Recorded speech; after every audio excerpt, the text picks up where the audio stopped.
우리는 지난 며칠 동안 갈라디아서를 살펴보면서 갈라디아 교회의 성도들이 율법에 대한 잘못된 가르침 때문에 흔들렸음을 확인했습니다. 구원받는 데 있어서 율법을 지켜야 한다는 잘못된 가르침 때문에 성도들의 믿음은 흔들렸고 교회가 어려움을 겪고 있었습니다. 사도 바울은 이 문제를 다루면서 그리스도인은 율법 아래 살았지만 이제는 그리스도 안에 사는 존재들임을 성도들에게 편지하였습니다.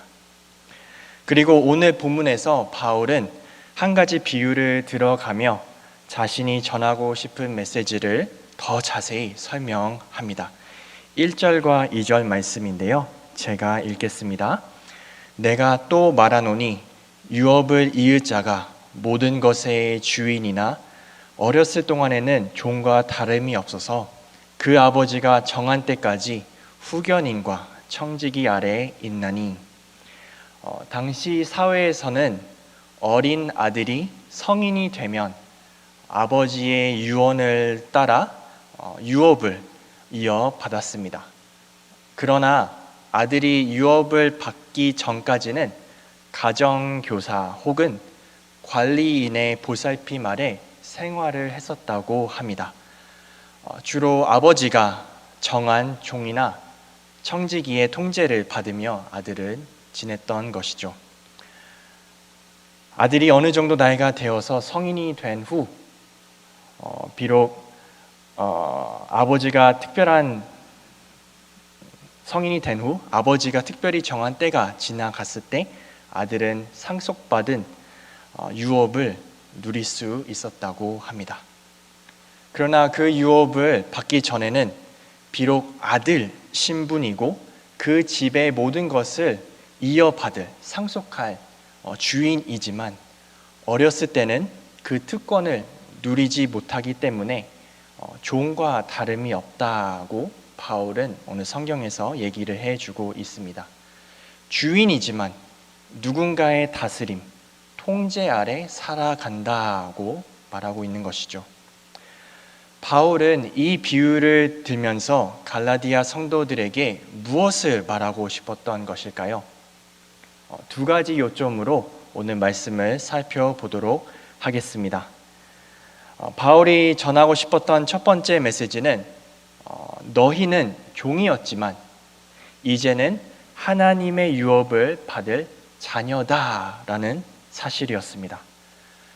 바울은 앞서 말한 비유를 3절에서 이제 해설을 합니다. 3절 말씀을 한번 같이 읽어보도록 하겠습니다. 이와 같이 우리도 어렸을 때에 이 세상의 초등학문 아래에 있어서 종 노릇 하였더니. 3절 앞부분 보시면 이와 같이라는 표현은 바울이 사용하면서 자신과 갈라디아서의 독자를 1절과 2절에 나오는 비유와 연관시킵니다. 이렇게 얘기하는 거죠. 우리도 어렸을 때에는 세상의 초등학문 아래에 있었고 그것의 지배를 받으며 종 노릇을 하였다고 바울은 얘기하고 있습니다. 또 3절에 나오는 여기에 세상의 초등학문, 사실은 이 세상의 초등학문을 정확히 정의하기는 어렵습니다. 문자적으로 번역을 하자면 세 개의 원소들로 번역을 할 수 있는데요. 이 표현의 정확한 의미는 학자들도 의견이 분분한 것 같습니다.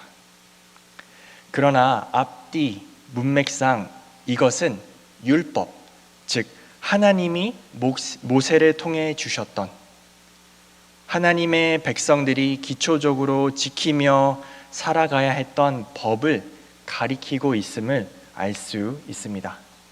따라서 3절 말씀을 다시 보면 바울은 우리가 아직 영적으로 어렸을 때 율법 아래에 있었고 종 노릇을 했었다고 말하고 있는 것입니다. 율법 아래에 있으면서 종 노릇하는 것은 그러면 무엇을 의미하는 걸까요? 율법의 정죄함 아래 있는 상태를 의미하고 있습니다.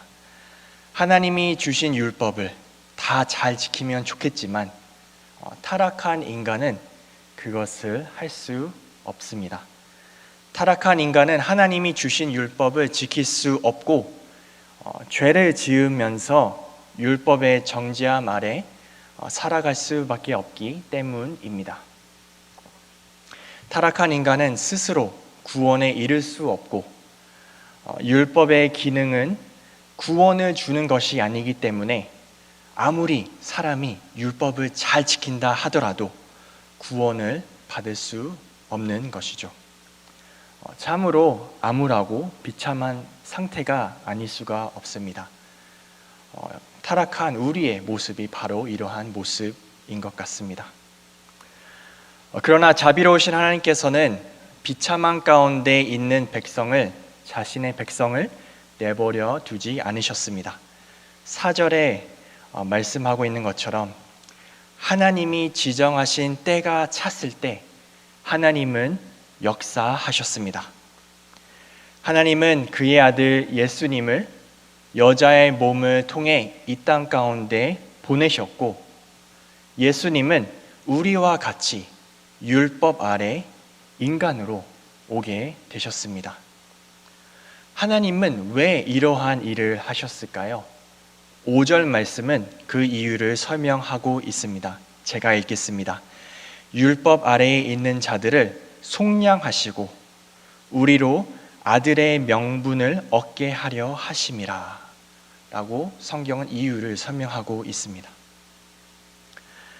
하나님은 율법과 죄의 지배 아래 있었던 백성을 속량하기 위해 예수님을 보내신 것입니다. 하나님은 예수님을 완전한 인간으로 이 땅 가운데 보내셨고 율법의 정죄함을 십자가에서 모두 감당케 하셨습니다. 그리고 예수님을 다시 살리심으로 누구든지 예수님 안에서 다시 태어나면 하나님의 아들이 될 수 있는 길을 열어주신 것입니다. 이 복음의 사실은 그리스도인에게 너무나도 중요한 사실입니다. 그러나 흔들리고 있었던 갈라디아 성도들에게 바울은 이 사실을 다시 설명해 주고 있는 것이죠. 너희는 더 이상 율법의 종이 아니라 하나님이 너희를 아들 삼으셨고 성령님의 도우심으로 하나님을 아빠, 아버지라 라고 부를 수 있고 유업을 받을 수 있는 상속자야 라고 바울은 확신을 갖고 얘기해 주고 있습니다. 사랑하는 성도 여러분, 여러분은 예수님 안에서만 발견되는 이 구원을 누리고 계십니까? 하나님의 유업을 받을 상속자들로서 하나님을 아빠, 아버지라 부르며 이 세상을 살아가고 계십니까? 율법과 죄의 지배가 아닌 복된 하나님의 자녀로 살아가는 성도 여러분 될 수 있기를 소망합니다. 바울이 이러한 상속자의 비유를 들면서 말하고 싶었던 두 번째 메시지는 무엇이었을까요? 그것은 바로 율법이 지배하는 삶으로 돌아가지 말아라 라는 당부의 내용이었습니다. 9절 말씀인데요. 조금 길지만 한번 같이 읽겠습니다. 이제는 너희가 하나님을 알 뿐 아니라 더욱이 하나님이 아신 바 되었거늘 어찌하여 다시 약하고 천박한 초등학문으로 돌아가서 다시 그들에게 종노릇 하려 하느냐. 이스라엘 백성이 출애굽을 한 뒤 모세는 12정탐꾼을 가나안 땅으로 보냈습니다. 가나안 땅을 정탐한 후에 그 12명은 돌아왔고요. 그 중에 2명은 갈렙과 여호수아는 가나안 땅이 정말로 하나님이 우리에게 주신 약속의 땅입니다. 우리는 어서 가서 그 땅을 쟁취하기만 하면 됩니다. 라고 긍정적으로 얘기를 했습니다. 그러나 나머지 10명은 어떻게 얘기를 했었죠? 그 땅은 좋지만 우리는 절대 거기에 살고 있는 사람들을 무찌를 수 없습니다. 거기에는 안악자손이 살고 있습니다. 우리는 메뚜기 떼와 같고 그들과 싸웠을 때는 승산이 없습니다 라고 얘기를 합니다.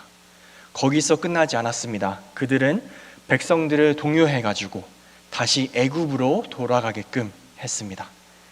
힘들게 노예 생활하던 곳을 하나님께서 은혜로 구원해 주셨는데 이스라엘 백성들은 지금 자발적으로 다시 애굽으로 돌아가려고 하는 것이죠. 방금 우리가 읽은 9절 말씀도 이와 비슷한 것 같습니다. 갈라디아 교회 성도들은 이미 복음의 비밀을 깨달았고 하나님도 그들에게 자신을 드러내셨는데 예수님이 무엇을 하셨는지 이미 알았는데 그들은 다시 약하고 천박한 초등학문, 즉 율법 아래로 들어가 종 노릇을 하려 했던 것이었죠. 하나님을 알지만 하나님을 신뢰하지 못하고 다른 부가적인 것을 의지하려 했던 그 10명의 전탐꾼처럼 갈라디아 교회도 그러한 부가적인 것들을 붙잡으려 했던 것 같습니다. 그래서 바울은 그들에게 얘기를 하죠. 12절 말씀입니다. 내가 너희를 위하여 수고한 것이 헛될까 두려워하노라. 이제 말씀을 정리하겠습니다. 바울은 모세의 율법이 하나님의 백성을 영적 미성년기 동안 안내를 하였지만 이제 그리스도의 오심과 더불어 성부에 의해 정해진 때가 찼으며 그리스도인들은 율법의 감독 하에서 지내는 것이 아니라 그리스도 안에서 성숙한 아들로서 자유롭게 살 수 있음을 바울은 지금 얘기해 주고 있습니다. 그러나 갈라디아 교회는 하나님 외에 율법과 또 부가적인 것에 매달리고 있었습니다. 사랑하는 성도 여러분, 오늘 우리의 삶을 이 말씀 앞에 비춰보기를 소망합니다. 우리 각자 처해 있는 상황들이 있습니다. 또 어려움들이 있고요. 또 코로나로 인해 우리가 힘든 생활을 지금 하고 있습니다. 또 우리가 쉽게 꺼내지 못한 그런 어려움들, 개인적인 어려움들을 겪고 있습니다. 이러한 상황 속에서 우리는 예수님 안에서 상속자들로 또 하나님의 아들로서 살아가고 있나요? 하나님을 신뢰하고 하나님만으로 만족하며 살아가고 있나요? 그렇지 않고 다른 것을 의존하고 다른 것을 의지하려고 하는 모습들이 있다면 이 시간 그 부분들을 주님 앞에 내려놓기를 소망합니다. 그리고 이 새벽 하나님께 돌아오기를 소망합니다. 아빠, 아버지라고 부르게 하시는 성령 하나님을 의지하고 우리를 위해 중보하시는 예수님을 바라보며 이 시간 우리가 함께 기도했으면 좋겠습니다.